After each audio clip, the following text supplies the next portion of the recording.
Depuis 15 ans, Thierry Jamin, explorateur français, arpente la jungle du sud du Pérou en tous sens sur les traces de la présence permanente des Incas en forêt amazonienne et de la légendaire cité perdue de Paititi. Il découvre une trentaine de sites archéologiques importants dans le nord du département de Cusco, parmi lesquels des forteresses, plusieurs nécropoles, des centres cérémoniels et de petites cités incas peuplées de centaines d'édifices, de dizaines de rues, de passages, de places. En août 2011, Thierry Jamin s'embarque dans une histoire incroyable à Machu Picchu.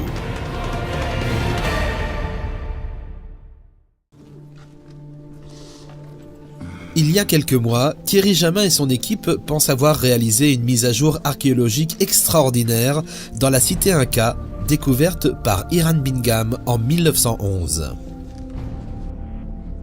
Cette découverte fut rendue possible grâce au témoignage d'un ingénieur français de Barcelone, David Crespi.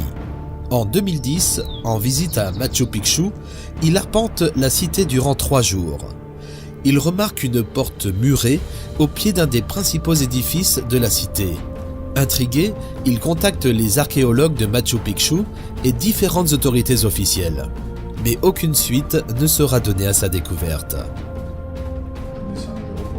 En 2011, il lit un article du Figaro Magazine consacré aux recherches de Thierry Jamin et à sa campagne Inkari 2011. Il prend aussitôt contact avec le chercheur français. Thierry Jamin est de suite intéressé par les photographies et les explications de David Crespi. Il se rend à plusieurs reprises à Machu Picchu, seul puis accompagné par des archéologues de la direction régionale de culture de Cusco pour vérifier sur place l'emplacement de l'entrée. Le contexte général de cette porte, aménagée au centre de l'un des principaux édifices de la ville, dominant l'ensemble du secteur urbain, fait croire à Thierry Jamin qu'il s'agit sans aucun doute d'un site funéraire de première importance. L'édifice et la porte ont une position unique à Machu Picchu. Dirigé vers l'est, comme tous les sites funéraires, et situé à quelques mètres de l'entrée principale, il domine le secteur urbain de la citadelle Inca. La tradition et certaines vieilles chroniques, comme celle de Juan de Betanzos, rapportent que Machu Picchu appartenait à la Panaca, la lignée de l'empereur Pachacutec, l'Inca qui transforma le petit État andin en l'empire le plus puissant du continent américain.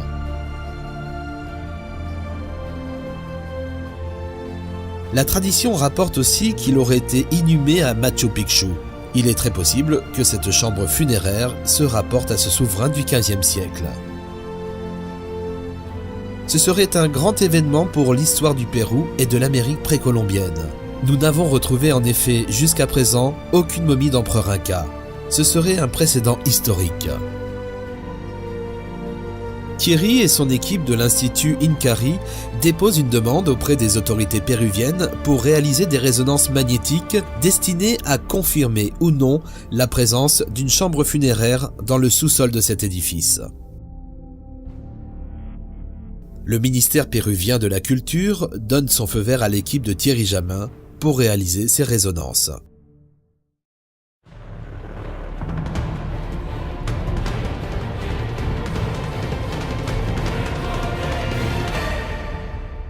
Aujourd'hui, c'est un jour important, on est mercredi 11 avril.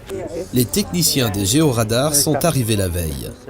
Thierry Jamin et son équipe vont donc pouvoir réaliser les résonances électromagnétiques et devraient avoir une réponse presque définitive sur la présence ou non d'une chambre dans les fondations de l'édifice où il y a 2 ans, David Crespi avait repéré cette fameuse porte.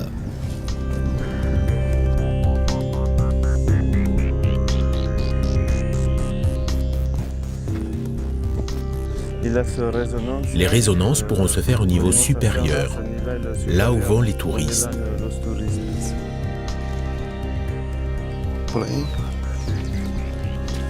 Les équipes se dirigent tout d'abord vers la porte afin d'essayer de déterminer la fonction des pierres de remblai utilisées pour fermer l'entrée.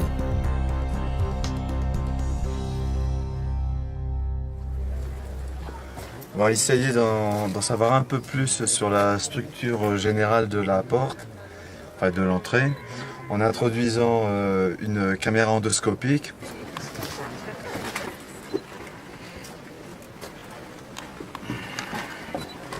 Il y a beaucoup d'espace, un petit peu de végétation, mais on voit que c'est pas des pierres qui permettent à l'édifice de se reposer. Donc elles n'ont d'utilité que pour cacher quelque chose. Direction maintenant vers le niveau supérieur de l'édifice. Donc voilà, nous sommes en train d'installer le matériel pour pouvoir faire les détections sur cette zone-là, qui est la zone principale d'étude.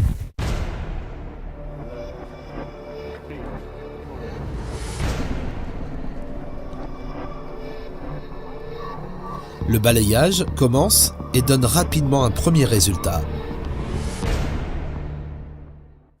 Il a détecté le signal d'un objet en or. Ricardo a bien confirmé la présence d'une cavité très profonde. Donc on va utiliser d'autres méthodes pour essayer de recouper les informations.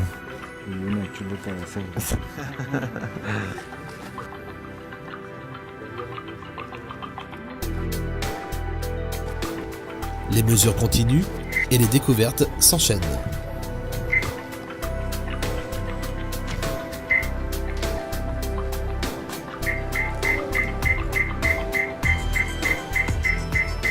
C'est la surprise. Une importante découverte apparaît à l'écran. Un tunnel? Oui, un tunnel.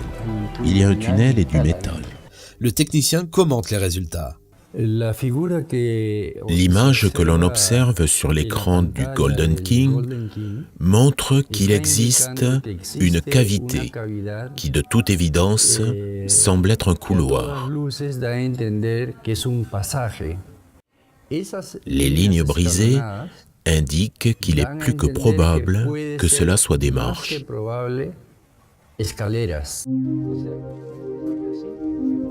L'appareil semble même avoir découvert un deuxième couloir.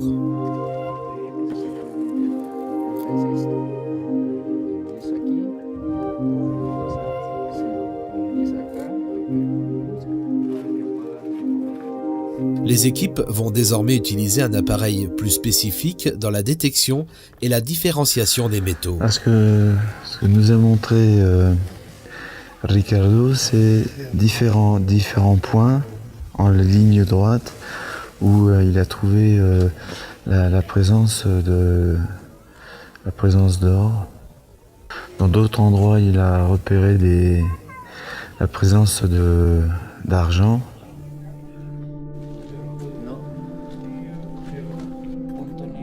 La cartographie des découvertes est constituée.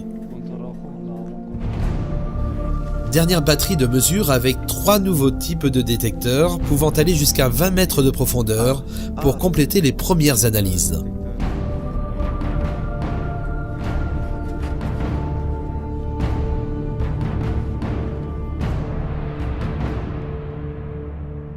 Le résultat sera à nouveau à la hauteur des attentes.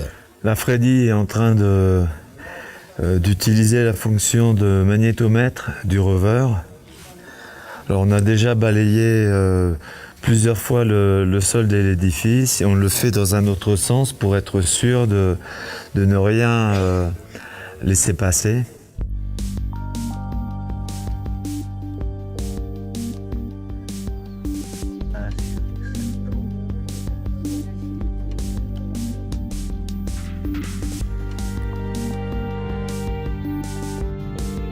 L'ensemble des images montre clairement la présence d'un vaste réseau de cavités, en bleu, situées sous l'édifice à des profondeurs différentes, ainsi que la détection de métaux en jaune.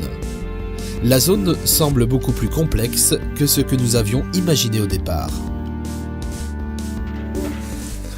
On a terminé avec le supersenseur et avec le magnétomètre. On va attaquer maintenant avec un troisième système à base d'électrodes. Ces électrodes permettent d'envoyer dans le sous-sol des signaux dont la discontinuité est ensuite captée par l'appareil. L'équipe obtient alors une formidable image d'une chambre rectangulaire, de toute évidence travaillée par l'homme. D'ores et déjà, on peut être sûr à 100% qu'il y a bien une chambre funéraire, au moins une chambre funéraire au-dessous de cet édifice. Et dans les jours, les semaines qui viennent, nous allons présenter au ministère de la Culture un projet d'excavation pour pouvoir ouvrir cette entrée et donner au patrimoine péruvien et au patrimoine mondial de l'humanité le grand trésor historique et archéologique qui se cache sans aucun doute dans cette chambre funéraire. Suite aux résonances, Thierry Jamin et son équipe ont remis au ministère de la Culture, début mai 2012, le rapport final de leurs investigations. Ce rapport a été validé par les autorités le 5 septembre 2012.